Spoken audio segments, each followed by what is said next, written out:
I wanted to share with you one of the benchmarks I have with Aéroport de Paris, which is written here. And this is the deputy CEO of Paris Aéroport, Laure Baum, that gave an interview 1 month ago, and she spoke how to work with partners. Let's see what she says.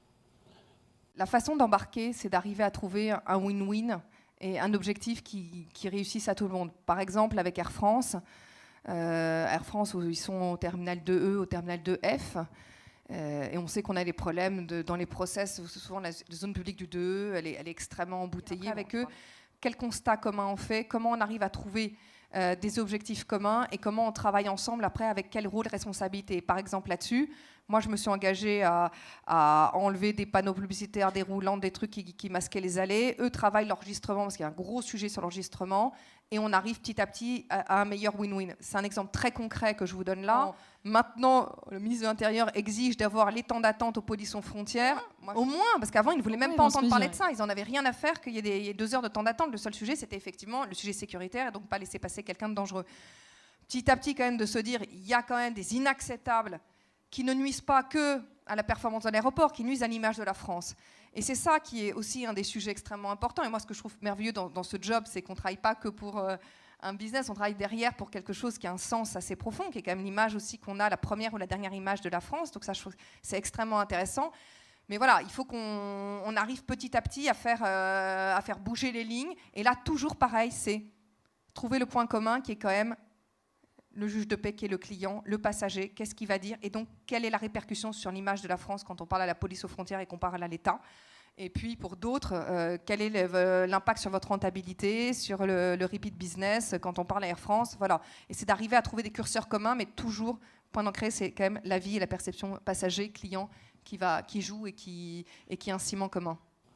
She is not building a launcher, she is not building products, but when you look at an airport is mostly dealing with partners. You have the flight companies, you have all contractors working for helping the flight companies, you have the border police, and they say that an airport, they control nothing.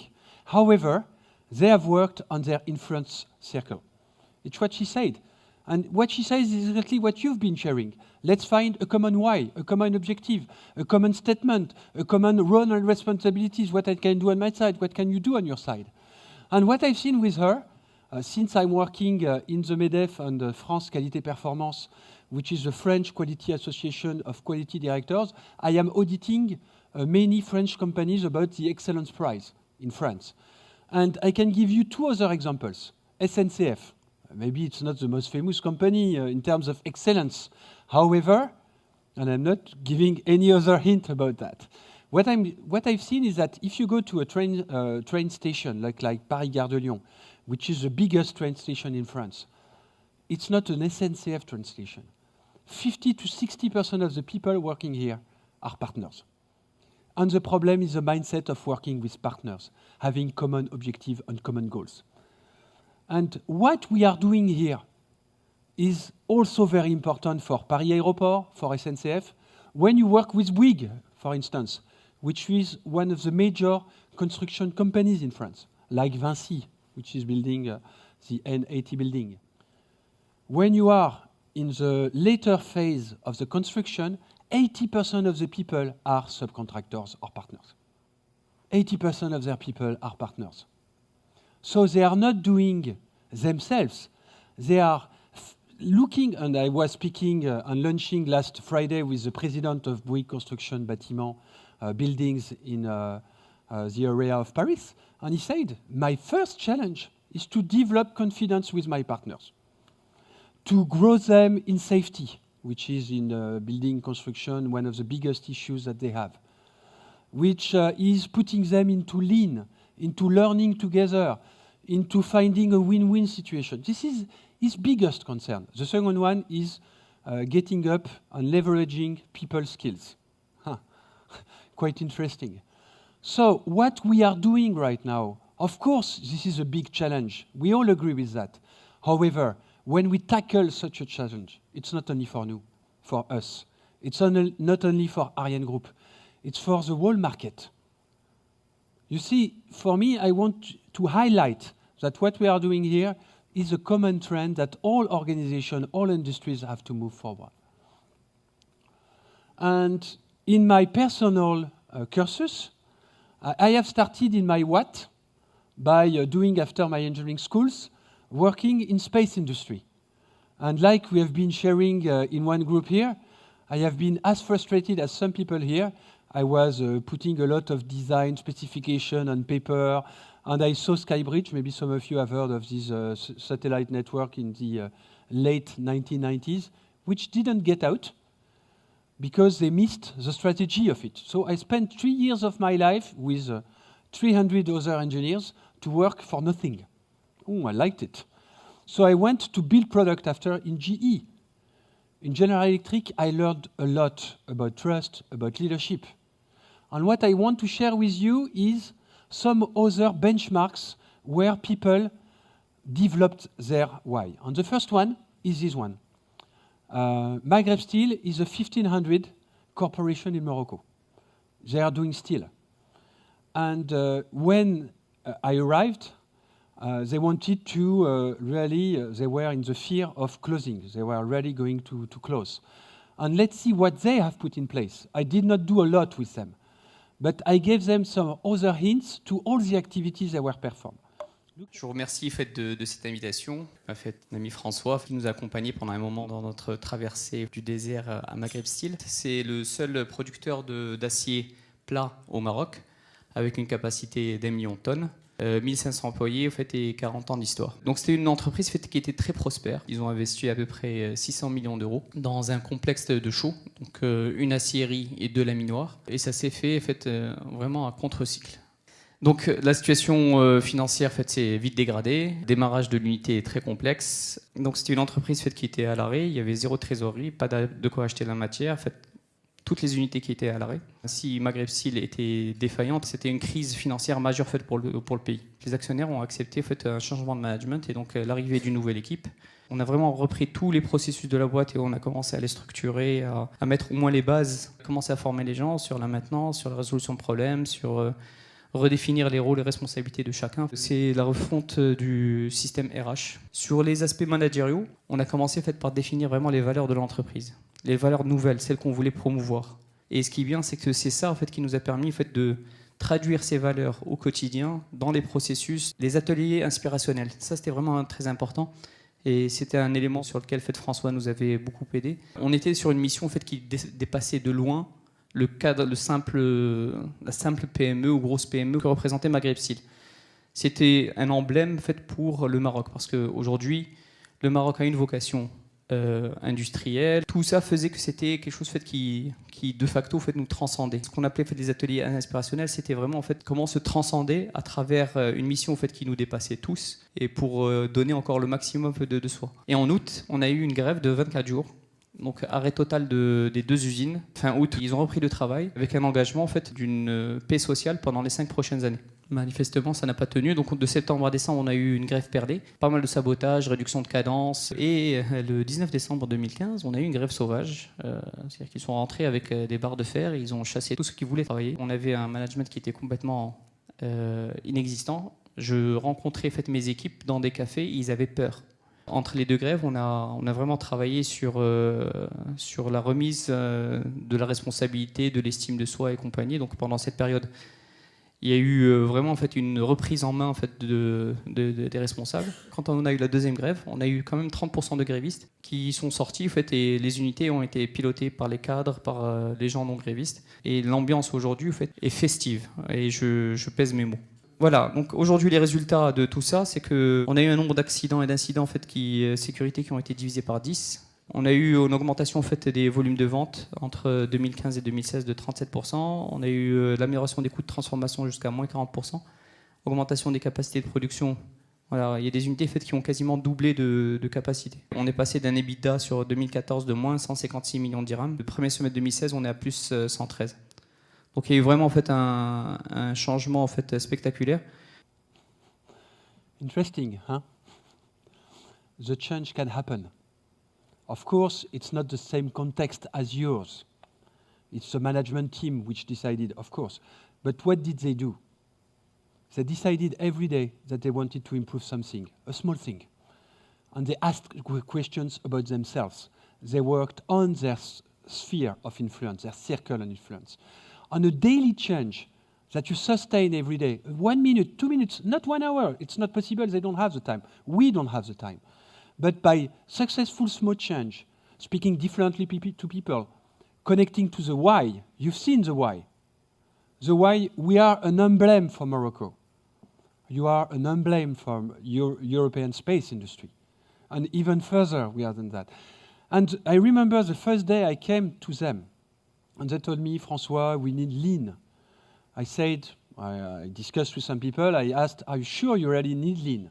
Well, it's like that. I say, it's not what I see. What I see is a lack of conviction that you can change the mindset and succeed. Because the people I see here do not believe that in 1 or 2 years you can succeed.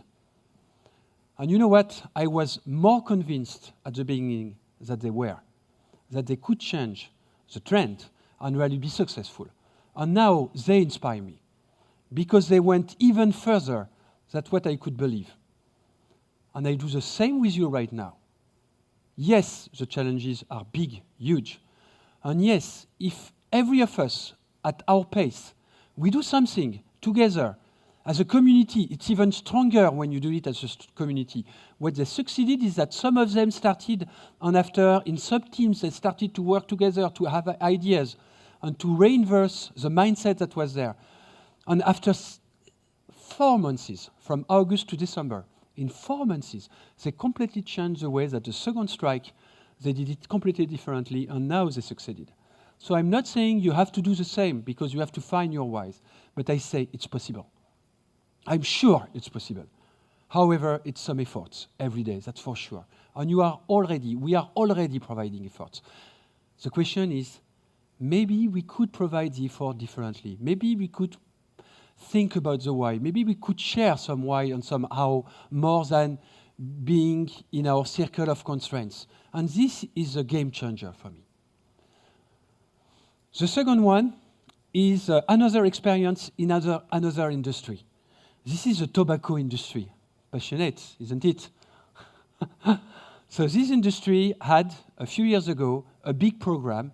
Imperial Tobacco is one of the biggest tobacco manufacturers.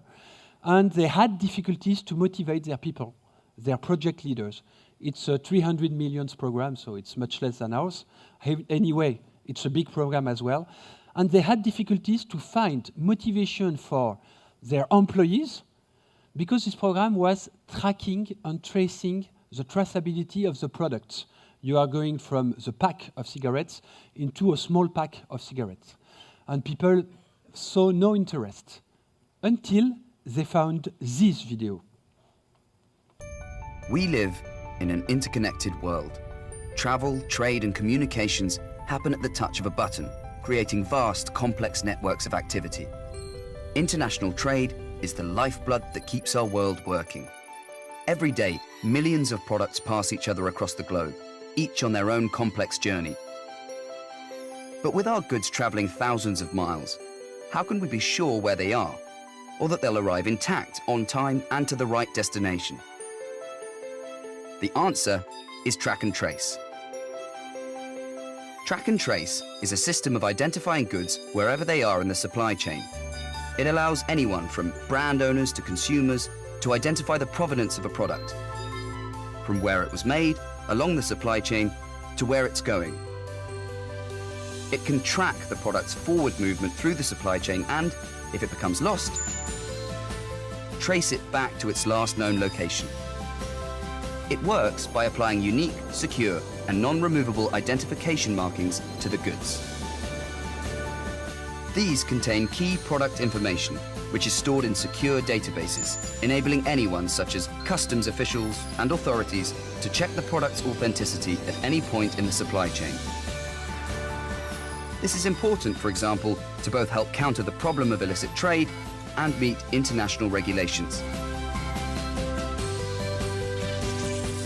A key component of track and trace in many industries is aggregation. This is the relationship between the unique codes placed on each size of the package or container. All the codes are linked, allowing the product to be tracked and traced even if the packages become separated. And it's a relatively low-cost solution. The markings can be applied by common, inexpensive printing technology, which encourages higher levels of adoption and therefore wider coverage. Track and trace has been successfully employed by a number of industries, including software, timber, and pharmaceuticals, who were losing millions of dollars a year from illegal activity. These industries have taught us that effective track and trace systems should be based on common data exchange protocols, such as those provided by barcodes. The idea I wanted to share with you is that the project leaders who didn't have the same why as yours to build a launcher, we were thinking that their why was only to put a quality traceability system, not exciting system. When they realized in this video that they were the precursors and really contributing to the whole pharmaceutical industry, their energy completely changed. And what they couldn't achieve before, they did it. I have the testimonial of some people who said the energy completely changed of the managers in operations, in project, just by one video. I know it's possible. And what I promised to the program team, I would do everything that you could take what can help you to achieve that. So let's do it together. In Maghreb Steel, they took one video from Invictus, not the one I've shown you, the one I showed 18 months ago about Nelson Mandela inspiring his whole presidential team. And they took the video and they showed it to every employee by explaining, look, the way he does that, they modeled on him because they were appealed to this video. This is one way they did, so that they engage their employees to do differently, to gain more trust. You have videos. You start sharing more than what you've been doing before. My goal here is for you to find ways to share, as you've been starting here. We'll take 15 minutes after to share in terms of marketplace. A few of you will stay in the workshop, others will share, and you will turn around to share ideas and to go on like that. Find the way every day that you can gain this why stronger and share it to others. I can really tell you that it changes everything when you do that. So this is the benchmarks I wanted to share with you. It's much beyond ourselves. The more we will connect to the why, the more we will have energy to deal with daily challenges. The only question is how we do that. I really want to thank you to have been there. I know that some, we could have expected to be more than that. Anyway, if there is one person here who changes, I've done my job. Because this person can change more people behind. And the point is that if we give everything to someone, what I've seen today or last Tuesday from last July when I started with the program team is completely different in terms of reaction. So the change starts like that, like Mark Zuckerberg has been sharing with us. So I invite you to find your way and to promote this kind of idea by yourself that speaks to you and to go on in this adventure with your partners. So now the idea is find topics, ideas, proposals that are within your circle of control, of influence, that you can share and gather with other technical leaders, supplier manager, whoever who wants to get there, and start proposing ideas that can reinforce the top-down approach that we have more in Area Group today, and that may deserve the success of the program. Thank you very much. Let's go on, and in 20 minutes, we go up there for a good time in lunch. Thank you.